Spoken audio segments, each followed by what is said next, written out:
All right. Yeah, right Want to there. welcome everybody to Right there. another episode of Levi's. There go the book. There go the book. Want to welcome everybody to another episode of Levi's You Sports Talk. First, I want to thank you to my sponsors, Justin Womack for the chain and Steve Aguado for the banner y'all see right behind me. Um, I'm the host, Levi, and I want to welcome Florida PGF tournament director and also the author of Leading Her Game book. Want to welcome William Bill Hoops to the show. Hoops. There it is. Yeah. Hoops. And first off, before we get into all the good stuff, man, you want to first start off talking about your upbringing and if you play sports or whatever. I know you went to the military, or if you Yeah. played any sports or whatever growing up. Just talk about your upbringing. Yeah, sure. So first, thanks for having me on the show. Right, I'm a fan. Right, you've had a lot of Thank you. great players and coaches and a lot of great people on your show. Commonality. You're a dad who's started in softball with a daughter, right? And back in Mm-hmm. 2010, I was a dad who had a daughter who started in softball, right? Okay. My upbringing goes way back. I'm a prodigy of a single mother. I lost my father at a very young age. My father battled mental illness most of his life and decided that life wasn't worth living at 13 when I was 13. And he was just in his early 30s. So I had to go up real quick. I played sports like 9, 10, and 11. Wrestling was my favorite sport. I played football for a little bit, baseball, just as a kid. But I moved back with my mom when I was 11. Pops passed away at 13, and then life got real, and at 16 years old, I found myself not even in high school anymore. I dropped out of high school. I had to go, pay bills and take care of mom. And mom was a single mom, and we had to, her and I worked together in order to, pay one rent. So, that was childhood. Grew up a little bit faster. 3 years later, at 19, I joined the United States Navy, and that was a single best work decision at that time I had made for myself. I was a kid that wasn't really going anywhere, wasn't doing anything wrong, but wasn't really making it. You know what I'm saying? Just following Mm-hmm. that Yeah. same generational pattern, and I'm just like, there's got to be more, right? So I Mm-hmm. joined the Navy. Fast forward, a couple of years, I went back to school. I graduated from Liberty University in 2013 with a bachelor's degree in child psychology. And then I graduated in 2017, 2018 with a master's degree in youth policy development from Eastern Kentucky. So, I've been coaching and working with kids for a long, long time. I was a Navy recruiter for 10 of the 16 years I was in the Navy. So working with kids in the high schools, and this was the first opportunity I really had to make a change and impact young kids, right? And Mm-hmm. I was in the Navy until 2015. I got out, became a school teacher. I taught at the middle school level for about 4 years. And then I was able to open a couple of businesses, do a couple of different things. And, now that's what I do. Right. And I got involved in softball back in 2010. My daughter brought home a flyer, just like many kids probably did. And it said, hey, sign me up for Clearwater Little League. And, that's what I did. So I signed up my daughter for Clearwater Little League, and it was fine. Everything was going good, and then boom, the coach got sick, and the director of the Little League said, "Hey, parents, if somebody doesn't step up and help these young ladies and coach, we're gonna have to disband the team, and we won't have softball this year." So of course, Bill couldn't let that happen, right? So I had to step Right. in and that was 15 years ago, and now I have softball tattoos, and Oh. I've yeah, look, so this here, I don't know if you can see, let me get in the camera, there you go. So this here, this is 2019, you can see the anchor there, right? Mm-hmm. So that's the logo of the school. So 2019, I'm the head coach of 3A Admiral Farragut High School. And I tell the girls, if we win the state championship this year, I'll get a softball tattoo with all your names and numbers and, all of that. Mm-hmm. Well, we messed around and won that state championship that year. I don't have the ring on my desk, but we messed around and won the state championship that year. And I did get the ball, and it says, Admiral Farragut in the year. I didn't get all the names. That would have been too much, but they made me force up on the bet. So anyways, it's just been a long road, right? She started Little League. Little League led to 12U travel ball. 12U travel ball led to, her being pretty good and me enjoying coaching and starting to really kind of figure it out. And then, 2015, I got in touch with a guy named Tony Rico. You may have heard of him. Legendary coach with the Firecrackers. And him and I built a relationship and had a couple long conversations, and he allowed me to bring the first Firecracker team to the state of Florida in 2015. And from 2015 to 2019, I built that to an 18-team organization here in Florida. Florida PGF came about because 2018, somebody working for PGF contacted me and said, hey, we'd like to run tournaments. We see you are pretty popular in the state of Florida. Would you like to help us? And that was 8 years ago. Now I run what I call the biggest, most competitive girls fast pitch organization in the Southeast United States. We put on about 35 to 40 high-level tournaments. I do about a dozen high-level college camps, clinics, and combines, and we impact thousands upon thousands of girls. I host from about 35 different states every year. I put on the Show Me the Money tournaments. You may have heard of those. We've got 2 in Florida, 2 in Georgia, 2 in New Jersey, where we give away $10,000 to each age group after every tournament, to the winner. So almost $40,000 each event. And so that's been 8 years now. It's been a lot of fun. That's kind of what led me to, now my other company, which is Lead Your Journey. This is my mindset performance recruiting company. It's what I wrote the book on. It's what you see me advertising. And we can talk a little bit about that, but that's my background in a nutshell and the quick version, kind of where I came from, how I got started, my educational and work background, and then kind of how I got involved in softball. I have, just for your listeners, that kind of gives them a solid background of, who I am. I've won at the state level. I took a team in 2021 to Colorado. We went 9-0, won the Sparkler, and I got a couple top 10 finishes up in PGF out in California.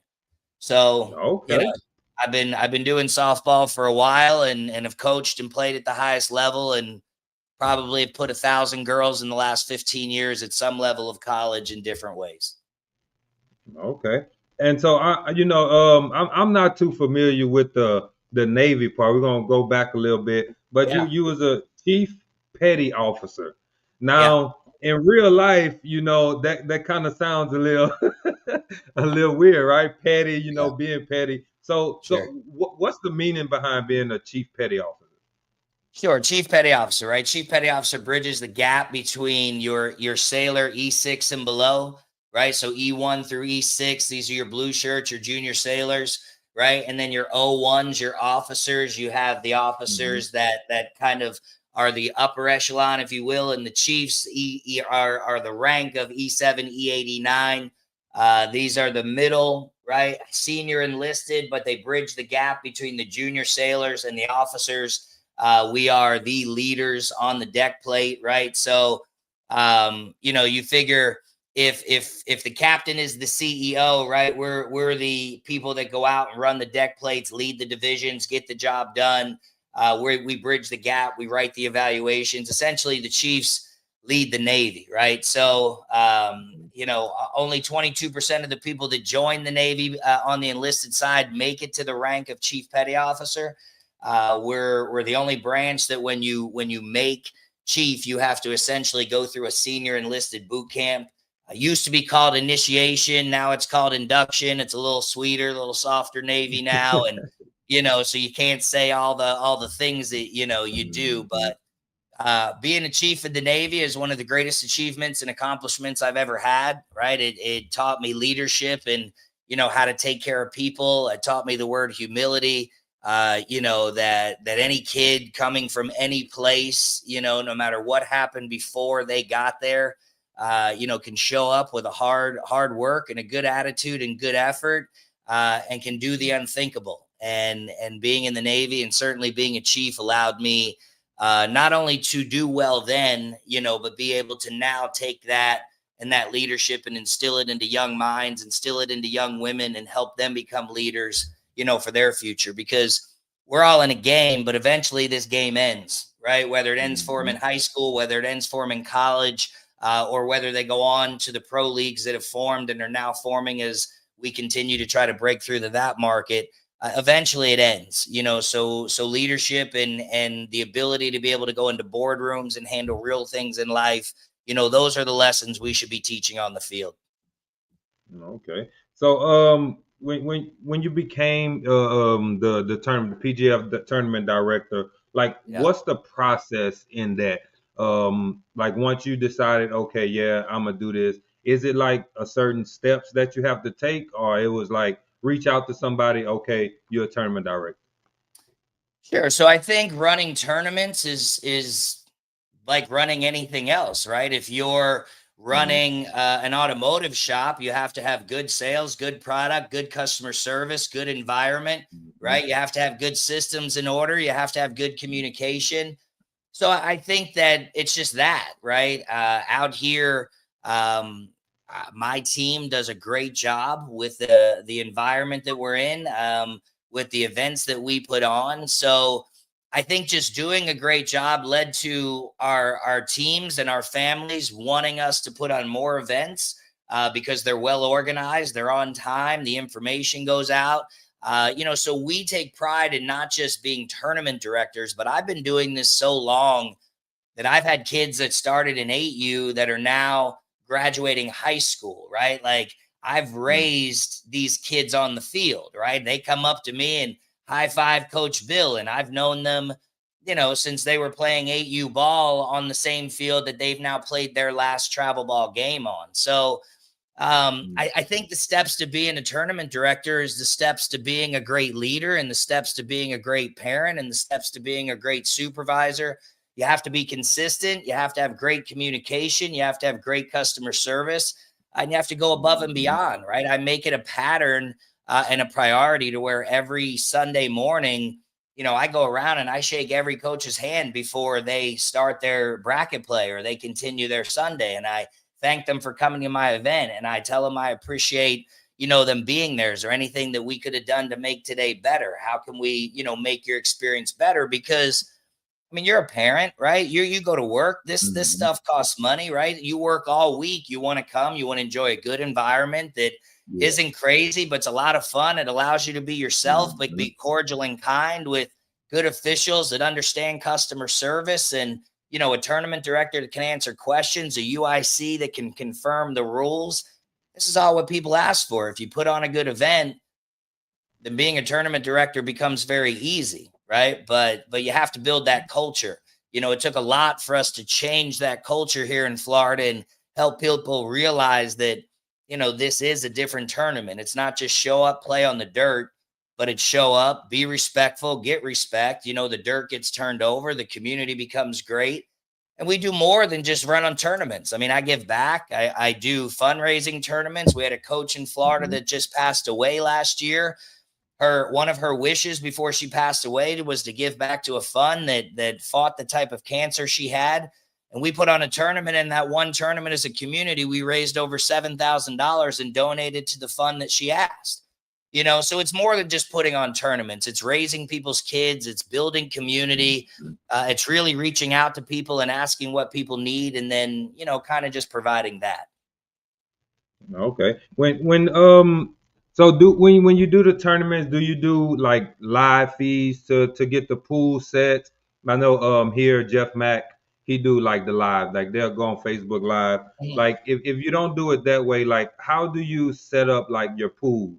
Like Mhm. because you got some teams that they're just a little bit more than better than the other team, so you kind of want to make sure they get the right, I guess, competition, I guess you could say, in their Sure. pools, and not just, beating everybody up in the pools and then get the bracket and it's like, oh wow, right? So Yeah. how do you go about setting up your pool play for your tournament? Sure. I mean, we have a variety of them, like the Show Me the Money tournaments. Those are pulled. from the national office, just like a PGF qualifier, right? Where it's random. We have a couple other showcases where when you show up to the event, it's a blind draw at the event, right? Like you'll pull a number there because Yeah. pool play in those events, they're just pool play. It doesn't matter. We don't keep score. It's all about exposure and, being seen. So, we'll have pools at the live office. We'll have pools right there, at the event. And then sometimes the pools are predetermined where we'll either let the system do a random draw, and the system, you set parameters based off where people live, what their win-loss record is and things like that. And then with today's technology, it'll kind of set based off who's competitive, who's not, who's been on a hot streak, who's not, and things like that. Sometimes you get it right and it all works out to where the 1s, 2s, 3s, and 4s are all where they need to be. And sometimes you're a human being and it doesn't, and you get a stacked pool and, those guys just got to fight it out. But more than not, it ends up, pretty fair with today's technology, depending upon the event, how we do it, and the format of the weekend for sure. Okay. And when it comes to like your umpires, like, do y'all have a certain sanction over there and on the East Coast that you go with, or do you have different sanctions, or how do you go about choosing the umpires for your tournaments? Sure. So we have a UIC. Our state UIC is Miss Kim Nivola. She is an amazing woman, an amazing official, an amazing leader. She's the owner and CEO of the Jacksonville Traveling Umpires Association. They've been handling my events for 8 years. It's the only umpire association I've used. Used to be with a gentleman named Wade Greenlee, but he, passed the torch over to Miss Kim, and unfortunately, about a year and a half ago, he passed away. And she's been running it for the last 5 or 6 years, right? So she does an amazing job. I tell her what here's my tournaments, here's what I'm putting on. Her and I have a meeting, every quarter and go over the events and signups and how many we need and, things like that. And then she provides the officials, and very simple for me. I just have to say, these are the events, these are the locations, this is what I'm doing. And then she provides the number of officials. The great thing, that I'm most proud of is we provide, 2 officials every game. We've never fallen short of that. So we have 2 officials on the field for every game, no matter the game length, 75, 90, 7 innings, whatever it is. She does a great job with quarterly and annual training. And most of our umpires from May, until the end of the year, are NCAA, NAIA, junior college certified, work at the college level. Obviously, from January to May, there's a bit of a gap there because those guys are working their college seasons. But we've got great officials at all levels, whether they're an NCAA Division I SEC umpire, or whether it's, Uncle Larry, who, is retired and just comes out every weekend because he wants to still feel like he's living. Right. And when you talk about umpires, man, this is the one thing I want to say as a coach and as a parent, you never really see what these guys and gals go through. Right. You hear it. You're on the other side of the fence. Sometimes you give them a little bit of grief yourself. Right. But when you're in the locker room, when you're working with these guys, when you spend 8 years assigning them to field after field after field, and you get to learn about who they are and what they do and what their stories are and where they've been and the reason that they show up to this, some of it because they need money and they're disabled and this is how they make an extra buck. Some of them, because they're retired and they have millions of dollars and this is just how they stay connected to life, right? And there's something all in between. So when you see officials out on the field, they've got bruises on them. They've got bad knees. They've got hurt backs. They've got, pride, and they've got feelings and emotions and kids and grandkids. And they're choosing to be out there doing the same thing that you're trying to do, trying to give your kids a good time. So just try to respect that as much as you can, right? For our tournaments, if there's ever an issue with an official, you can call timeout, right? There's a UIC, a site director. We'll have somebody there. We'll analyze the situation. We'll stay and watch a game. We always want to make sure that we've got the right people in the right place and that we're providing training so that people can get better. Okay. Now I was gonna ask you that, like, how do y'all go about? Let's say y'all have a little incident with a parent and a umpire, Yeah. um, and it just, I mean, nothing physical, just some words, and it just goes too far. Like how would you handle that situation? Sure. So thankfully at our events, people understand culture. Again, we've got a tournament director walking around, talking to people, shaking hands. We've got a UIC that's introducing themselves to coaches and letting them know if they need anything. Here's our phone number. Our coaches know that, this is the policy, right? If an umpire has an issue or there's something, we go to the coach. We know the rules.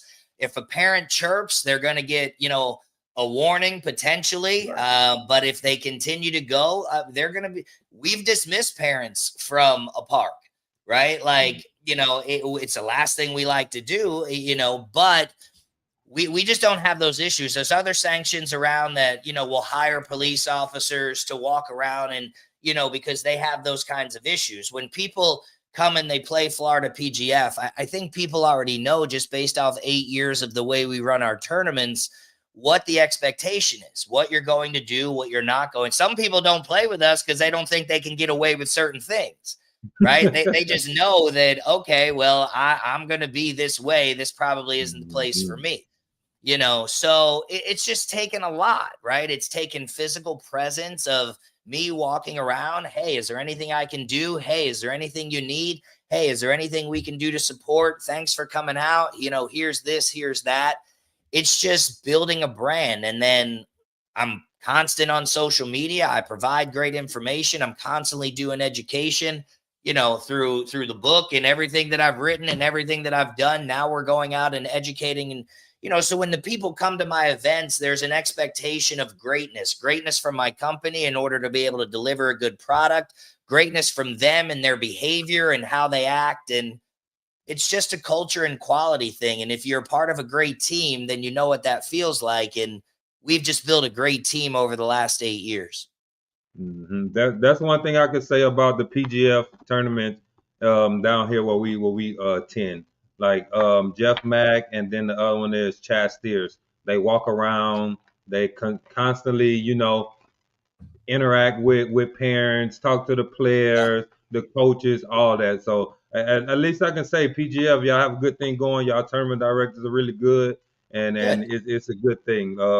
I know Chad Steers, he's a good friend of mine. Like it just, I can just randomly just text him about anything, and he'll answer. No, he's a busy man, doing the stuff. He's NCAA umpire, and he's Yep. also, the PGF tournament director. Yep. Love it. So what's behind 60 for me? I saw a Sure. post you put the other day, and you had put, said, oh, what's behind 60 for me? And Yeah. and and it was a paragraph, right? you Too you was much, like, right? Like, bruh, who's reading all that? Yeah. yeah, you was like, it's not just something simple behind it, right? It's long, Yeah. it's a thing. So what's behind it? Sure, let's talk about it, right? I mean, because it's complicated, but it's really actually pretty simple when you get into it. So, Mhm. 2015, I got out of the United States Navy, right? I walked away at 15 and a half years and just decided to change careers. My daughter was entering high school, chasing a softball scholarship. My wife was graduating college and getting ready to become a teacher and chasing, her own career. My son was getting ready to get into middle school. And I just had enough of moving around and transferring, right? So I got out of the Mhm. Navy. I became a middle school social studies teacher, right? So I'm teaching and I'm enjoying life and everything's going well. Halfway into my teaching career, this is when PGF showed up in 2018. Now I'm running some tournaments and I'm a school teacher. Everything's going okay, right? Mhm. Finances were doing okay. I had gotten out of the Navy, lost a lot of money from going from being a chief to just being a teacher. The salary was much different, but we were going through some savings, doing some couple things, and we're ended up able to rebound that, right?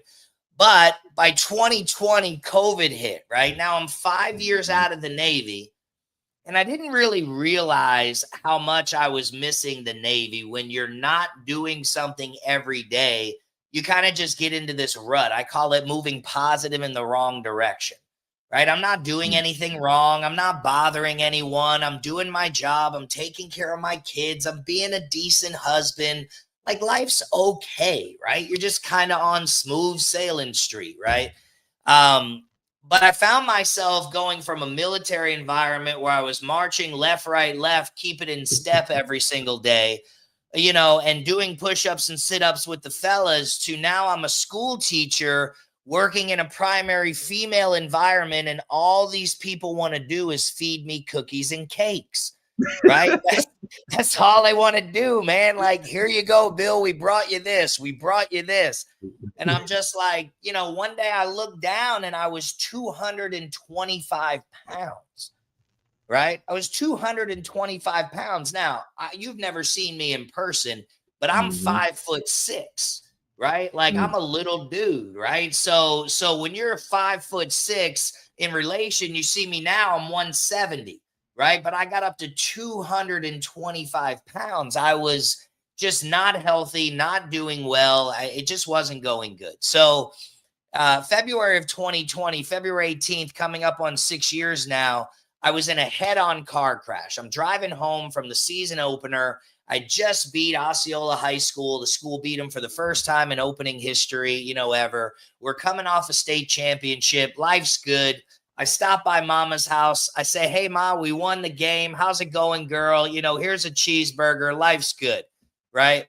I drive home. 9-time convicted felon, turns out, does a 60-mile-an-hour illegal turn. I take him head on, right? Thankfully, no major issues. I was knocked out. The ambulance had to wake me up in the car and all that other stuff, but no major injuries. Just a wrecked car, a totaled car, and an awakening and a realization of something's, it's kind of like I felt when I first joined the Navy. Like, I got to go do something. Something's got to change. Like, this just isn't where I'm supposed to be, what I'm supposed to be doing, right?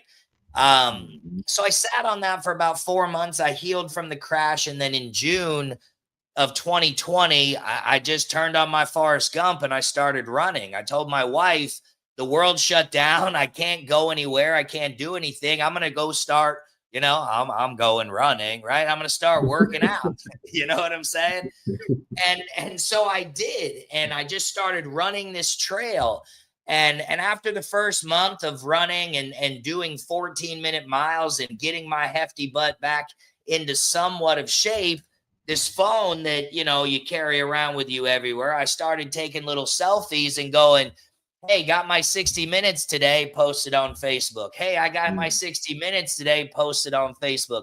For no other reason than to tell myself a year from now that my big behind should still be working out when it showed up in Facebook memories, right? But I'm working tournaments. I'm working in school. I'm posted on Facebook. About 6 months into working out, this guy comes up to me and he goes, hey, Bill, thanks for posting that you're getting your 60 for me every day, because I've now lost 25 pounds following the same thing. And I'm like, okay, it wasn't for you, but if you took it, like, great. And then it kind of bell clicked, like, okay, this could be a thing, right?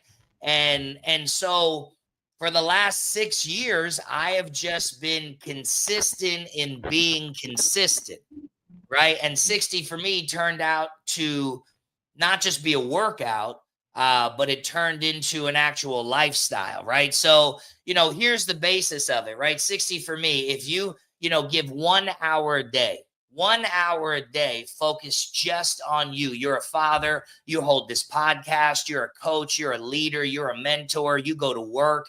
Every single day you wake up and you have everything to worry about except for you.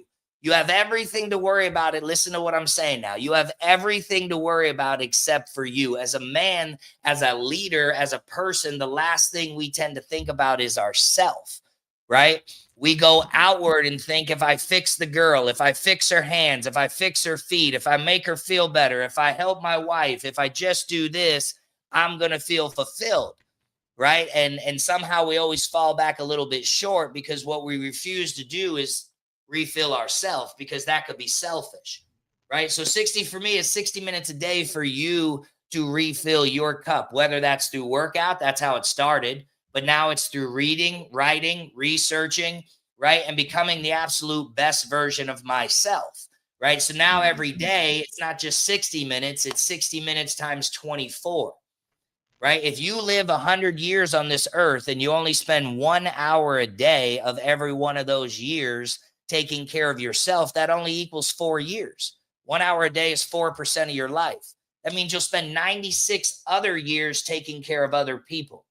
When you listen to the big scope of time, I promise you, take some time, 1 hour a day, to lean into yourself and watch how much better those around you will get, right? So instead of leaning outward and fixing the world, if we fix ourselves, if we become the example, if we throw intent into ourselves, right, for 1 hour, that will transform lives, and you'll be able to give the other 23 to those around you and watch how they rise from your example. So it's just a lifestyle.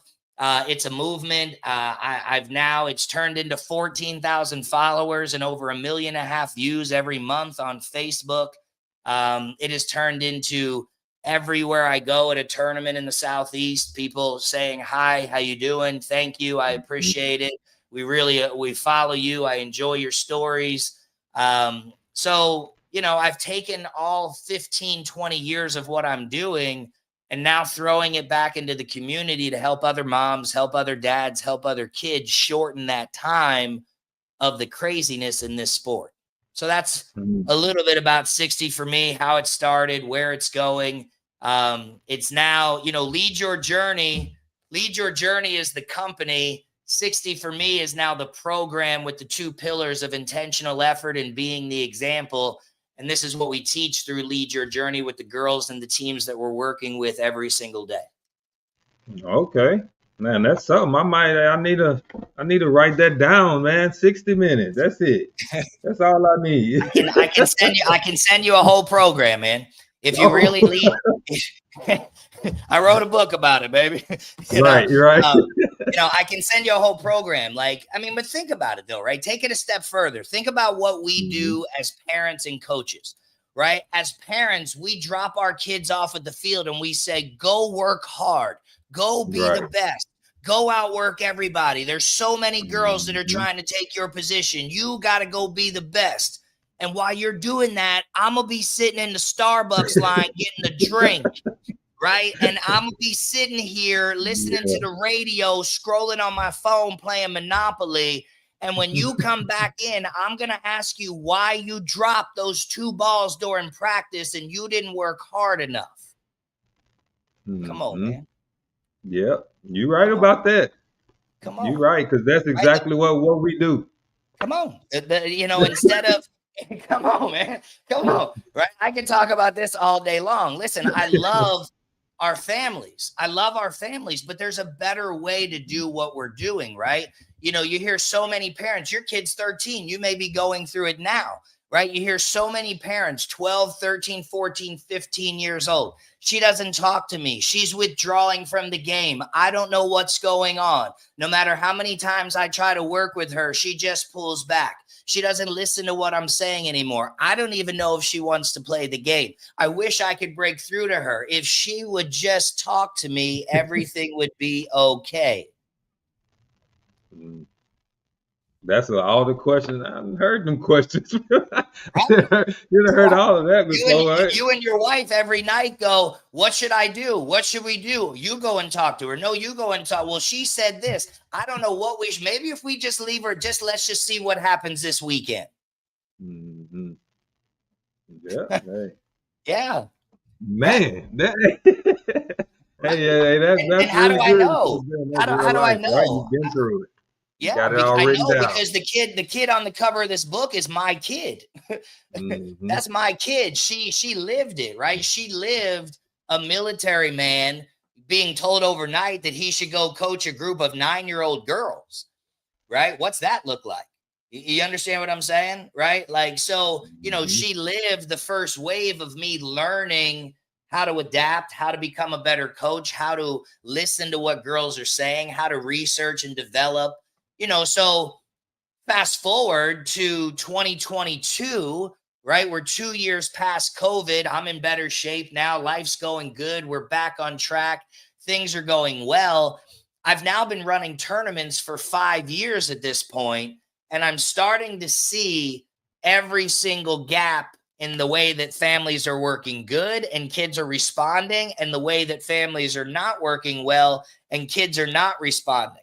I'm seeing all kinds of things at tournaments, right? And I'm working with kids on my own, and I'm coaching at the high school level. And I say, you know what? I'm going to start writing a program. Remember, my formal education background is child psychology and writing programs for kids. So I really started studying what was happening at tournaments, right? How kids were reacting and following stats, and how this was working and that was working, and how we could make it better, and how we could close communication gaps between the parent, the player, and the coach. And I really started working on it and writing the program. And in 2025, I launched my first workbook that is a full 52 weeks of working on mindset, performance, perfectionism, proper communication with your parents, understanding recruiting timelines, what camps look like, what real recruiting looks like, what a letter in the mail looks like, what communication in the car. I mean, anything and everything that you can think about that comes in our sport is in this book, right? The 2025 workbook. And I meet with, right now we're at about 47 girls every Monday night at 8:30. Most of them I've been working with for the last year and a half, 2 years. And every single one of these girls and their relationships with their parents are better. Their batting average is better. Their batting average of runners in scoring position is better. Their academics is better. Their mindset and their overall well-being is better. Right. And so that's what we've really been working on, still doing the tournament, still running the best events in the Southeast, so come on in from all over the country. We'll take you from anywhere and put on a great event. But the last 3 years, I've also been focused on Lead Your Journey and bridging the gaps of communication between parents, players, and coaches, which led me to ultimately write the book, Leading Her Game. And this book was released November 1st. And this is a book for parents. This isn't, hey, should I buy this for my daughter so she can read it and get better? No, this is a book. This is a book to get your daughter in the program, and this will make her better.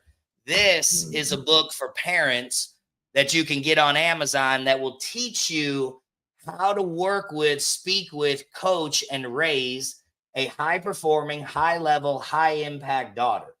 And it's all softball talk. A lot of the Lead My Daughter books are just generalized. This talks about the batter's box, the circle, being on the field, playing time, coaches, what it feels like at a 3-2 count, a 1-1 count, because a lot of it's coming from this young lady's point of view because she lived it. She played Division II ball, graduated 2 years ago. Now she's an accountant that works at a major firm in downtown Tampa, and softball did what it was supposed to do for her. Right. But yeah, the last 3 years of my journey have been now impact, right? Softball has given me and my family and my daughter so much. And now it's time to take all those lessons. And, I put out daily information and daily things you should be doing and daily lessons. And, then we have groups and programs. I've got an app that is launched, but, we'll be ready to go by January 1, where people can come on every single day and get workouts and forms and profile sheets and information. And we're literally just making a plethora. If you said, hey, I wish there was one place that I could go to get everything I need as a travel ball parent and a travel ball coach and a travel ball player, that's what we're in the process of building. Okay. And I know you said in the book is a lot, is about your daughter and this and that. And is that because did she know that she was going to be on the cover of the book? She had no idea. Look, I put a cover together and I sent it to her and I said, hey, what do you think about this? And she paused and, she said, okay, that looks good. Right. It's a great picture of her. She was, right. This was her, I think this is her senior year at Florida Southern. So it's a great picture of her. And, look, Jesse's used to it. I've always been her dad. So this guy that you hear, this outgoing person, this, she's like, okay, that's just dad. To everybody else, it's like, wow, this guy's high energy. She lived with me. Right. I raised her. So she's like, oh, you're putting me on that. But look, not only is she on the cover, but there's 15 pictures of her on the inside.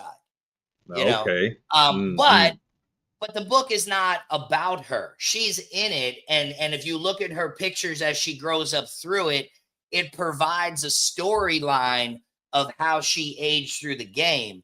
But the book is not about her. Outside of the first page, it doesn't talk about her at all. What the book is about, there's 4 chapters in the book. The first chapter is to teach the parent to be intentional. Right there's actually a framework that I built in here. It's called the 3R method, the number 3 and the letter R.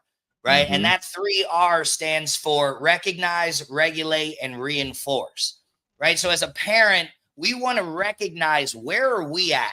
When my kid goes up to bat, does my heart start racing, or am I chill and I can just be like, go ahead, kid, no big deal? Right. When my kid is in the circle, do I have to go stand in right field because every pitch I'm like, fix your hips, stand up tall, make sure you fit right? Right. I have to recognize what's going on for me, because if I'm standing there and I'm pacing like a lion, my kid can feel that. Yep. Right. My kid can feel that. The people around me can feel that. If you're the recruiting age, college coaches can see that. Right. So the first part that I want to do, that I teach here in the book, is to recognize, right? If your heart is beating because you're at the middle school championship and she missed the bunt, okay, and you get all upset, something's wrong, right? Like, you got to chill. You understand what I'm saying? So we have to recognize, once we recognize our elevation, right, we can then regulate. Levi, what I'm talking about in regulate is not being the thermometer, right? The thermometer checks the temperature. Hey, it's 75. It's hot in here. What you going to do about it now? Hey, it's 64. It's cold in here, right? So we want to be the thermostat. We teach our parents to regulate. If it gets too hot, you got to bring it down and make it level. If it gets too cold, you got to bring it up and make it level, right? So you want to regulate, right? So once we recognize, how am I behaving? And then I want to regulate the temperature so that I don't put negative vibes off to her, right? And then the final part is I want to reinforce. I want to reinforce to her that I see the 2 things that she can actually control: her attitude and her effort, right? Yep. If your daughter is working Monday through Friday, she's grinding. She gets up and she goes to school from 7 to 3. While she's at school, she's in weightlifting class and getting that work. When she gets out of school, she goes to lessons and does her fielding and does her hitting. Then she does some homework, right? Then she gets home and you're like, hey, I ain't see you hit no buckets today, right? So now she's in the garage going, Dad said I got to get my buckets, right? And now it's 9:30 at night, and that cycle repeats. If you see her busting her butt all week long doing that, and the only thing that you can talk about is the 1 error and the 0 for 3 game that she had in pool play, what are we doing? Yep. Right? Because what you're doing is you're creating a perfectionist. You're creating a young lady who then starts to see her value only through good performance, right? You ever see a parent do this? Well, Jenny didn't have her best performance today, but her fielding was good. Why? Why do we got to tell the world that? Because Jenny's reading that, and Jenny goes, well, dang, my parents didn't think I did very good, but they gave me an atta girl. Like, why do we have to do that? It makes us feel better to give some kind of world reason why our kid didn't go 3 for 3. Let me tell you why. Because the other girl pitched well. The girl in the outfield caught the ball, and the shortstop made a great running throw. That's why. Understand the game, you can understand the pain. If you understand the pain, you can start to make a change. Yeah. And that's what I think, like, parents forget. Right? Like, your kid is on defense, they make a good play, great play, right? Your kid hitting, the other team make a good play on defense, oh, you got to hit better than that. you got, Right, right. you hit Nobody the gap. nobody gives credit to great pitching, great fielding, right? Nope. Everybody always says, Mm-mm. "Well, as you get older, you get better." Well, guess what? The fielders and the pitchers get better Get too. better. Yep. Right. Mm-hmm. So the kid that hit the ball up the middle in 12U, she has to hit the ball a little harder because the shortstop now has better range. Mm-hmm. Better So, angles and all of that. yeah. So, I mean, look, that's chapter one, right? It teaches parents how to be intentional. I want to recognize, I want to regulate, and I want to reinforce. Recognize my behavior, regulate the things that are going right and wrong so that I can be level, and then reinforce to my kid that I love her no matter what. I'm proud of her effort and her attitude that she gave all week. I see the work that she's doing. We'll get back in the lab on Monday or Tuesday, right? And that's what's going to help your kid go, my parents trust me no matter what. My parents love me no matter how I perform, right? If all you ever talk about is her stats and her batting average, she's sitting there going, yeah, okay, all right, yep, no, that's great, go team. But if she doesn't meet that mark, the only thing you've done is make her feel like she's less than, right? If we go for her attitude and her effort and we reinforce that, now she's going to continue to work hard all week, and those slumps and those dips become smaller. It's just proven, man. When a kid feels good about what they're doing and the communication is open, it is. And then chapter 2 in the book talks about being the example, right? Parental influence for role model excellence, right? It's actually another framework, right? Parental influence for role model excellence. Do you know that your kid watches everything you do? How you Everything. talk, how you walk, how you eat, how you sleep, right? When you tell your kid, go out there and have good sportsmanship, but you get in the car and on the car ride home, all you could do was talk about how terrible the umpires are. You're not instilling good sportsmanship. You're instilling Mm-hmm. excuses and reasons why things didn't go the way that they were supposed to, right? Mm-hmm. So being the role model is the number one thing that you have to do for your kid. If you want your kid to show resilience, you have to be resilient. It doesn't mean perfect. You too have to show your kid that when you mess up, you fix it, you move on, you adjust, you pivot, you work hard, right? Mm-hmm. Too often as parents, we feel like we have to be perfect. We can't let our kids know that we make mistakes. And we think that covering up all these things we do is being a good example. Here's a news flash. They know. They know. Everything. They, They they know already, you everything. can't live that close in proximity with people and they don't know, you know? Right. Um, Mm-hmm. So we teach that, right? I mean, that starts with, again, self-analyzing. How do I look and see it myself? After I look and I see it myself, what is my behavior? What am I putting out? Right. And then when I put those things out, and then how am I role modeling that? And then how am I holding it all accountable? Right. So the book is literally to teach parents how to lean in and use these different frameworks, if you will, to be able to learn and speak to their children in a much different manner. And when you do that, it opens them up to security. Security allows them to play a lot better.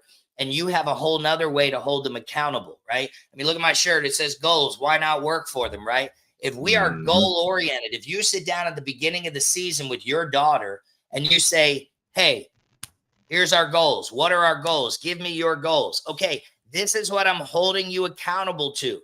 You told me you want to practice 4 days a week. You told me you were getting a minimum of 10 buckets a week. You told me that when you hit a bullpen, this is what you were going to do.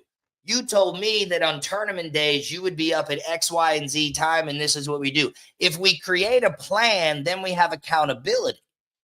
But if we just Mm-hmm. say, we go into practice today, everybody get you, how come you forgot your cleats? You understand what I'm saying? Like, so, this is another thing that we teach families is accountability plans, right? I'm not sure what you do outside of, this, but, as a school teacher, I had to have lesson plans. This is what I'm going to do every single day. In the military, we had morning briefs. This is what the plan is for the day. This is what we're doing for the quarter, right? And it keeps everybody on track.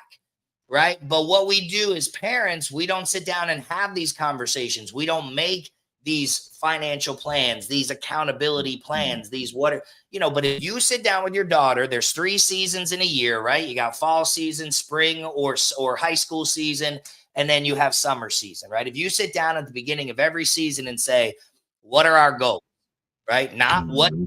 we want? Not what do we want our batting average to be, right? Those are all uncontrollable things, right? But what are our goals? What are we going to sit down and make sure that every day, Monday, Tuesday through Sunday, this is what we're doing, this is what we're achieving, because it's the easiest parenting tool. Because you got it written. Hey, girl. Hey, hey, how you doing? It's Wednesday, and Monday and Tuesday, I didn't see you on the log here, and you're not doing what you're supposed to do. Now, I'm your dad, and I love you, but I didn't say I wanted to do this. You said you wanted to do this. Right. Have things Mm-hmm. changed? Do we need to readjust the plan, or are you just falling on track? Because if you're falling on track, great. I'm your parent. I'm here to get you on track. This is what I'm supposed to do. Let's go ahead and get on track. Oh, you're falling off track. You want to adjust? Okay, well, let's talk about that, right? So it allows you to stay engaged without being overbearing, because you're just holding accountable their self, put down goals. And that's kind of how we lead. And that's the easiest way for you to be able to help your kids stay accountable without putting pressure on them that they didn't ask for. Mm-hmm. Okay. And like when you decided, okay, you know what, I'm a write a book. Yeah. Like, what was the process? Did you just grab a journal, just get to writing? Did you get on Yeah. the computer, just start typing? Like, Yeah. what? How did you go about starting to write the book and then to get it published and all this? Like, just talk about that process. Sure. So when I started with the idea, I speaking, right, and doing what I do is one way Mm-hmm. to talk to people, right? And then as Right. I'm going to these classes and with these other coaches and these other people that are running coaching brands and doing different things, right? A lot of them have different tools to market themselves, get their brand out there, and do these different things, right? Um, Example, right? I love you. I've been watching your show. You and I did a live one time when I was at one of my Mm-hmm. tournaments, right? But prior to me releasing a book, you and I have not sat down and done one of these. You understand what Right. I'm saying? So Mm-hmm. part of the writing a book is going out to different media outlets and getting your name out there and what your beliefs are, what you think and what you do, right? And which is where we're at now. But the start of the book was simply seeing a gap, right? Seeing a gap and understanding that this is what we're creating, right? So for me, starting the book started with the scientific part of it, right? I believe that there's three phases you can call it softball, young female athletes. I believe there's three phases. There's the 0 to 12 phase. This is where you as the parent put them in the sport. You do everything, right? You're going to play this sport. You pick softball, could have been soccer, flag football, lacrosse, whatever. You're going to go play this. This is what you're going to do. This is what you're going to wear. This is what you're going to eat. This is how your bedroom's going to look. From 0 to 12, you're taking some input, but for the most part, the parents are making the decision and the kids are going, okay, no problem. Right. But then at about 12, 13, 14 years old, depending upon DNA, as they start to mature and things start to change for them and different friend groups and entering middle school, and they start to wake up. And now all of a sudden they're like, I don't really like purple no more. Right. Right. I don't really like this. I don't really want to play outfield. I'm more of a shortstop. Well, what do you mean I bat ninth in the lineup? That must mean I'm no good. Right? Like they start to awaken to these things, right? Mm-hmm. And this creates the perfectionism, because I now went from running the bases backwards at 11 and not really caring what was going on. For the most part, you've got some elite high level kids at 10 and 11, but for the most part, most of them don't shift until they get to the 12, 13, 14-year-old age, right? So then they do, and they wake up, and now I'm playing for my team. I'm playing for myself. I don't want to disappoint my parents.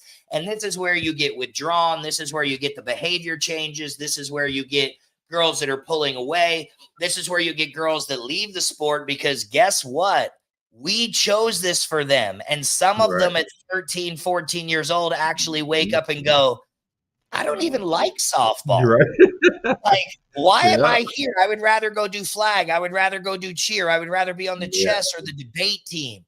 right? Like Mm-hmm. we forget as parents, we put them here and then we're baffled when they're like, I don't like this, right? Because we're like, oh my Yep. God, you put so much time into this. We've been here for so long, such a wasted talent.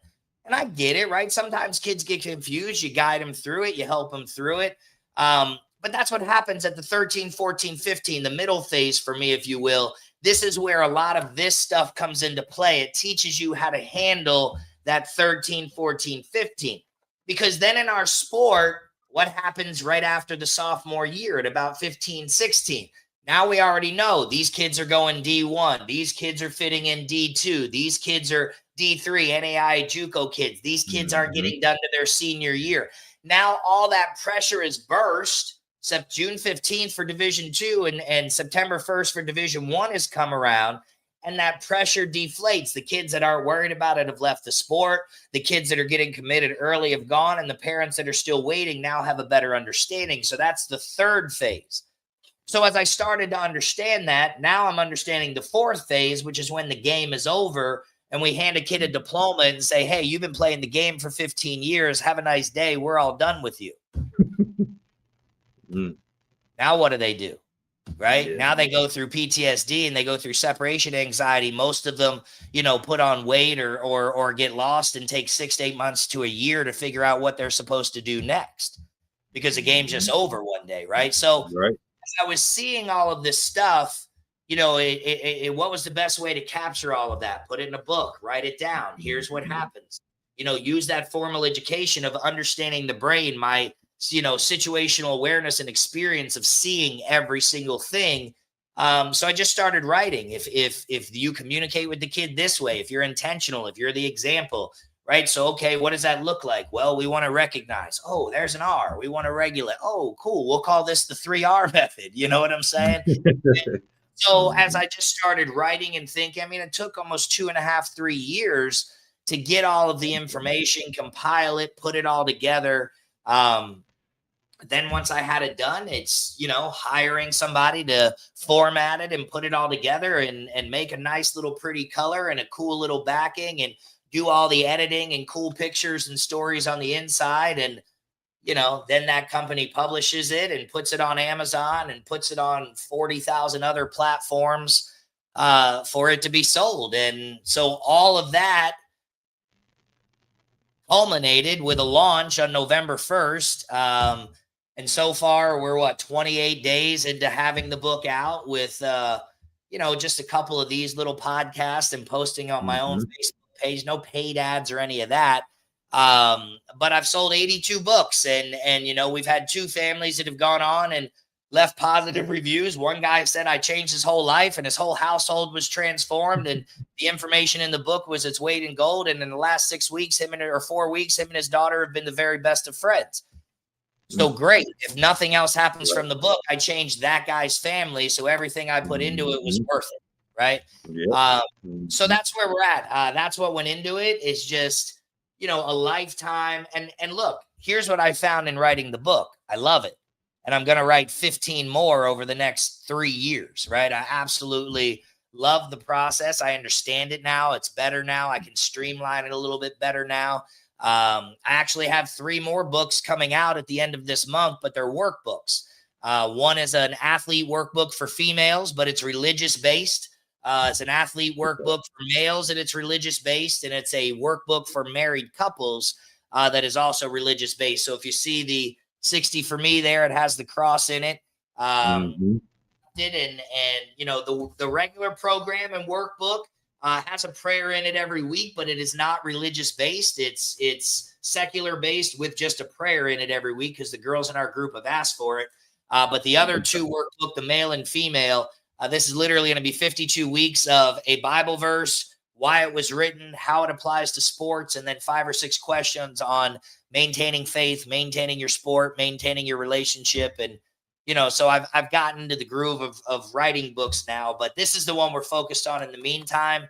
And the goal is to help families just transform their relationship, transform communication between parents and players, which ultimately transforms with the coach. And makes everybody's process a whole lot smoother. If we can educate it, 9, 10, 11, 12, what's going to happen at 14, 15, 16, then the process becomes a whole lot easier. The transfer portal shrinks over time.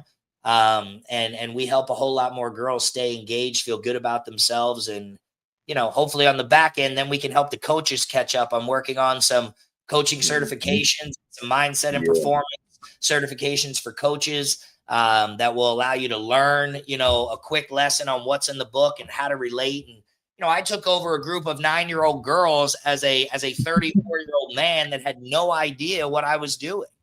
If there had been a program or if there had been a book or something that I could read or study or see or somebody I could talk to Right. show that process, how much better would we be? If you knew how to walk into your daughter's room and say, hey, babe, I know you haven't played in 6 months. And, I know you're dealing with an injury and we're all working hard to get back. And she could actually hear you and give you feedback. How great would that be? Right. And maybe you already do. If you do, great. But if not, that's what we should be working towards every single day. Right. No. And I only say that because I've messed up a million times. Like I said, this young lady lived it, and I was able to package it all up and try to make it better for others. Mm-hmm. And the link to the book is in the live chat and is also in the description. So if anybody want to get the book, I'm gonna buy the book. I'll say, listen, just for doing the show, right? I'll just send you a copy, right? Okay. I'll send you a copy on me. I'll send you a copy on me, but once you read it and you start using it, we gotta do round 2, and you gotta tell me your thoughts on the book. How's that? Oh yeah. That sounds great. That sounds great. I'll send it to you. I'll send you a shirt, right? And I'll send you a book. Matter of fact, I'll send you 5 books. That way, if you believe in the book, you can give it to 4 other people and pass it along, right? You can give it to 4 people. You can give it to 4 people that you think might need it, right? We all know them people that I might need about 400. Well, listen, if you need 400, you send them all to leadyourjourney.com. Exactly. And there's a direct link to the book on there. You can go to Amazon and do a search, Leading Her Game. It's 96 pages, 4 chapters of really leaning in softball language, right? It's not just, this is how you talk to your daughter. It's softball related. Look, there's 9 softball kids on the cover, right? These are all my clients and kids that I play with, and train and taught, and then my daughter, right? And so it's literally talks about batter's box, circle, mindset, performance. How do I relate to my kid? My kid's struggling. What do I say to her? How do I talk to her? Chapter 3 talks about the connect method. It's literally a way, step by step. If you do X, Y, and Z, you will have a conversation with your daughter. Like, it's all laid out in there. So, okay. All right. So what was the moment or experience that made you realize that your softball journey and your daughter's softball journey need to become a book and not just a memory? I think just the impact that softball has had on me, and look, I'll say it like this, right? Somebody once said, why would I listen to a person who never even played varsity, right? Like, what do they have to offer? I would say this. I would say 15 to 20 years of experience in diving into the game and understanding the brain and the mind and the psychology and the culture that goes with it. I would say relating to the everyday dad who wakes up just wanting his daughter, right? Here's why most dads go crazy outside the fence, man, because we see our kids work hard all week long. And it's not because we don't think she can do it. It's because we want it for her so bad, because we see what happens with that one individual Monday through Friday, right? And you see the grind and you see the work and you hear the tears and you see the late nights. So we get so anxious for them, right? So, I don't know if there was a number one moment, but there's so many moms and dads and parents out there that have that feeling week in and week out. And you can just see it. I have one family that I always talk about, and this dad, every single time his kid would get up to bat, it was fix this, fix that. Let's go, do this, do. He was the loudest voice in the crowd. So the kid was pop up, strike out, freeze, pop up, strike out, freeze. right? And the mom called me and she said, look, we need help, right? I'm getting ready to lose my kid. There's so many things going wrong. Like it's bleeding over into the house. We need help. And I'm like, look, I'm happy to help, but the dad has got to buy in. Like he's got to follow the whole program. And they all said okay. And I sat down and a week, I wrote this family a program in a week, individual to their situation. And I said, if you just do X, Y, and Z, you will see a 360 or 100, not 360, that's where we started, a 180-degree turn in not only your kids' play, but your family. And he still needed to be able to say something. I couldn't just suppress his need to speak, right? Because that would have created tension for him. So you know what we did? We changed it. Now his kid gets up to bat. He goes, hey, baby girl, I love you. That's it. She went from a 175 hitter to a 400 hitter. She went from an average hometown team to an elite national team. She's got looks after look after look from camp after camp after camp. He still gets to speak. She gets the love and appreciation without the tension. The immediate result was instant, right? So there's a lot of times like that over the last 10 years where I've been able to help little families make little impacts. So let's put it on paper. And if 1 out of every 10 people I encounter read it and 1 out of every 20 apply it, then 1 out of every 40 kids will have a better life. Yep. That's something that I had to learn, right? I was one parent. I've told a story on a couple episodes, but I had to learn like that, right? I was that dad that I would just, when mess up, hey, let's go. You got to get it right. You got to get it together, this and that. And I think it was just one moment that I think my daughter started crying, and that day was my last day ever telling her something, right? After that is, if you feel like you've done something wrong or you need something to work on, you come up to me. We can talk about it. If not, I'm not gonna bring it up. That's not my job, right? So that's something that I learned, right? Just like him, he had to learn it. He's like, you got to learn the hard way, right? You feel like you feel like it's bringing your kid down by you yelling stuff and saying stuff, at some point you have to stop, right? Well, we 14 you, and it still goes on over around here in 14 you, and I'll be thinking back like, just like, there's some parents that call their kids in college and go, how come that kid's playing over you? What's wrong with you? It happens, right? And who is that for? Why are we doing that? What is the purpose that, because another great figure in softball once said to me, if we don't raise our daughters in the game, we will never have the privilege of watching our granddaughters play, because if they don't love it, they will not bring their kids to it. They will say, I want to avoid that at all costs because I don't want her to feel that way or him to feel that way.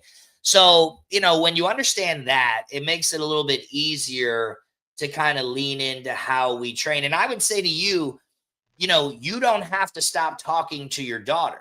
Here's what you do. Instead of going, why didn't you do this? Why didn't you do that? Right? You can say, hey, what was your favorite part about today? What did you learn the most today?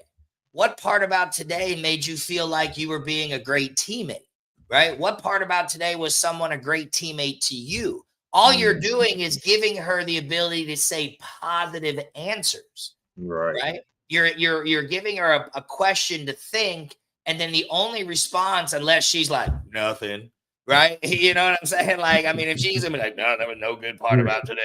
Okay, well then, cool. I'll check you tomorrow. Maybe we'll have this conversation again once but you don't, parents do that, right? If I'm not yelling and screaming, then I can't say nothing. Well, okay, if that's your trigger, but you could also learn how to rewire your language and ask the question a different way. Hey, what did you miss today? Oh, I made an error at second base. Okay, or what was your favorite part about today? Well, I was able to hit the ball to deep right field. Even though the girl caught it, I was able to tag up and help my team win. Great. Now she gets to process the game, think about what happened well. She gets to pick a moment that she enjoyed and gets to relay it to you. Now you get to leave. Oh, wow, I thought that was a great moment too. I saw how you kept your head up. I saw how you engaged in the game. I saw how you picked your teammate up. Those are the moments that are going to make you a great athlete. I'm super proud of you. Holy cow, that was foul. Move it over. Could you imagine if that was our end of game conversations with our kids? Man, hey, that'd be some good conversations, but that's about 40% of the time. Right, but who controls it? The kid doesn't control it. That's what the kid wants. Yeah. Right? That's what the kid wants because until she was 12, you told her don't worry about it. You took her to get ice cream and everything was fun. Then as soon as she turned 13, you told her she had to play up, be on the elite team. She gets to sit on the bench now. You wonder why she's not in the right mood. You get to travel all over the country, tell her about the playtime she's not getting with all the money you spend, and then you wonder why you have so many problems at home. Yep. Dang, man. You own it tonight. I'll tell you that. I mean, it's just reality, right? It's just reality. And it's not a bad reality. We help tens of thousands of girls. You do, the directors there, the coaches there, you know, the people all across the country. We do great things for girls that would never have the opportunity. But what I'm saying is we can change communication. We can change the impact we make. We can lead with a softer word and a better understanding. And then these girls will feel better, work harder, play tougher, right? And you know, look, not all of them. It's not a fail safe. Some people need to be told, get your head. Okay, if that works for you. But a majority of them need respect, need understanding, need communication. They need parents to be a good example. And they need somebody to hear them and know that they're being seen. And when those things happen, they lean into playing better and they feel better about themselves for sure. So parents are great, right? I'm a parent. I made a million mistakes, right? I've ran the circuit. I played the Ronald McDonald. I went to Colorado. I played PGF in California, went to Indiana, played in New Jersey, did Legacy, you know, did the one in Tennessee, did all of those things and helped all of these girls run the gamut. And it's necessary and it's important, but there's a better way. We can ask, you know, what did you love about today instead of why couldn't you play better? You know, we can give space, right? If a coach won't talk to me for 24 hours or 48 hours, why am I allowed to go directly after my player? How come they don't get the same respect to process the game? You know, there's just little changes that we could make that would make ginormous differences in the kid, in the family setting, and the dynamic at home for sure. Oh yeah, I agree. So in writing a book, what was the toughest part about like writing it? If it was emotionally or, you know, technical, just how was it for you? Which chapter, might I say, which chapter in the book was the toughest for you to write? Yeah, I think there's just so much information, right? But you can't make a 900-page book because just like you said about my Facebook post, like, bruh, like, are we done yet? Like, I'm on paragraph number 19. Like, what are we doing? Right? Which is fine. I get it, right? So you can't make the book, you know, 900 pages long. The book start to finish, you know, minus the glossary and all that other stuff is 96 pages, right? So it's a decent read. It's 4 chapters. So the hardest part was, you know, okay, this might have to go in the next book. This might, and I'm writing another book. I'll give you the title and the title only. I'll let your mind think about it. But the title of the book, and I won't even give you the subtitle, just the main title is called Daddy Ball. Okay. I gotta get that book. Hey man, we got it. Right. That's gonna be the book right there. That's gonna be the book, right? It's a continuation of this, though, right? It's still gonna be about the things that we do, the things that we don't do, the things that we should do, the things that we won't do. You know, all of these things, right? But that'll be probably end of summer 26. You know, so I think the hardest part about writing the book was going, okay, this is all we're going to put in this one because there's still so many things. This only covers communication and behavior, right? This only covers being an example, being intentional, changing the way that we speak to our daughter and the way that they speak to us to kind of have a better relationship so they can feel better. We still have to get into the physical part, the emotional part, the longevity of it, right? Like what happens at 10U, what happens at 12U, what happens at 14U, what happens at 16 and 18U, what happens post. So there's so much more information that could be intertwined in there. What goes into picking a schedule? Why does a kid feel a certain way when they're in a lineup versus not being in the lineup, or I'm hitting leadoff or hitting ninth? There's so many different psychologies that as coaches, if we could understand them, we could navigate them a whole lot better and really build that productive team. So the hardest part, I think, about the book was knowing, when enough was enough in order to make it still a digestible book that makes sense and makes an impact. And I think between myself, the team, the editing team, the couple people that I had review it prior to publishing, I think we did a good job. And so far, people that have read it do as well. Okay. If your book had a theme song, what would it be? If it had a theme song, what would it be? Oh my God. All right. So listen, it has a theme song. How about I just play it? I don't know if it'll record. Let me see if let me see if I can play it. But it actually has a theme song. Let me see if I can play it real quick and buy myself some time if I can't to think about what song. Let's see. Go. Let's see. This will take me to the music thing. Boom. Anyways, while I'm trying to pull that up, it's a goofy song. If I had a theme song, what would it be?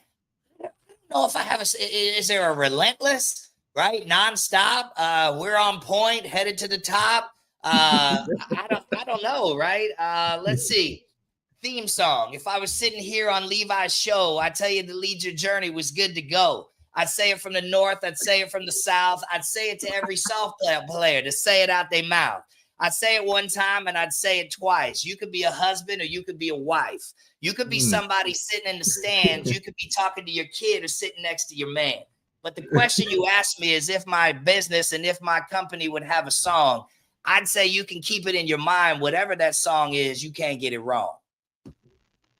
Hey, so you trying to be a rapper now, right, man? More like Dr. Seuss. More like Dr. Seuss. Here we go. Let me see if I can pull the song up now. But more like Dr. Seuss. Just something fun, something hip, something that keeps it rolling. When I'm in practice, I like to play 50s R&B music, Marvin Gaye, things like that, right? And because one, you ain't got to worry about them saying nothing crazy. But two, the parents are always outside stomping their feet. And if the parents are stomping their feet during practice, then things are all right, Yep. So, I don't know. I'm going to think about that, though. I'm going to get back to you. What if I had a theme song, what would it be? I have to think about that. But either way, you got a little freestyle off the top of the head. Yeah. We'll throw that up. That'll make some views for sure. Oh yeah, for sure. I'm in Houston. They like the freestyle around here, man. That's funny. Hey, listen, it's funny. There's one other time that I do it all the time. It's funny. I used to own a restaurant. I owned a taco restaurant for 3 years. I sold it a couple weeks ago. But I would be in there online and on live and talking with the employees and all that and doing that stuff all the time. But there was one other time I did it back in 2016. It was the first time USSSA had the Elite Games. I don't remember the exact name of them, but it was 2016. We were in Kansas. It was a big deal, whatever. And then we were actually outside of the Royals stadium there, and they had a DJ, and I did that in front of like 500 softball people. It was ridiculous. Somebody has a video of it somewhere, and I look like a 12-year-old with a squeaky voice singing in front of a crowd of softball. It was ridiculous. It was fun, man. I mean, look, if you're gonna do it, why not just have fun with it, right? Yep. One word that describes the entire softball journey in your book. Relentless. What advice would you give your younger self? Knowing what you know now, what advice would you give your younger self? I would seek help earlier. Right. And I think that's something that, For a long That's time as a good. man, I didn't ask a lot of questions. I just did, failed, overcame, did, failed, overcame, did, failed, overcame. Mhm. So it's part of what we're doing now in education is to close some of those gaps so that, yeah, people still have to do, fail, and overcome. That's called experience. But if we can help them fill some of those gaps, that's what we're looking for now. So I wish I would have asked questions earlier to try to fill some of my own gaps. So it didn't take me until my mid 40s to kind of be in a position of comfortability. But changing generational gaps takes a long time, man. Oh yeah, it definitely do. It Yeah. definitely do. My final question I have, man, is who would you like to see on the podcast? But you have to help me get your answer on the podcast. Um, Look, I think You, you and I talked about it, right? There's I two was just about to players. say that. Yeah, Yes, sir. there's two players. There's two players. I know that's why you asked me. He's like, he gonna say it out loud. We gonna put his name on it, right? So look, there's two players that I could potentially get that I'm working with right now. Kendra Falvey from the Florida Gators, lead outfielder, played there for 4 years, right? Played in a national championship, fighting for one anyway, and we all know the name Falvey. So those that are listening, Kendra is one of the coaches in our Lead Your Journey program. So, if you're posting links in live chats, you can go to leadyourjourney.com/Kendra Falvey. And right now we're taking 35 seats for Kendra's individual coach and group coaching program. You could be anywhere in the country. She's only taking 35 kids. So I think I can get Kendra Falvey on here. We just have to schedule. She still is a GA at the University of Florida, so she has to play by school rules still. Right. And then the other one I'm pretty confident I could get on for you is Alex Salter. Alex Salter played at the University of Alabama for 4 years. She was a Roll Tide. high school state champion and national champion. For the Impact and played before. There you go. So we can certainly get Alex on here. And then, look, there's several college coaches that I work with. I work with Wes Pollock of Florida National University. He does a lot. I could get, a couple college coaches on for you, send you a list of names. I think you do a great job. I think what you're doing and the information and the message that you're putting out is phenomenal, right? My advice to you is keep going, right?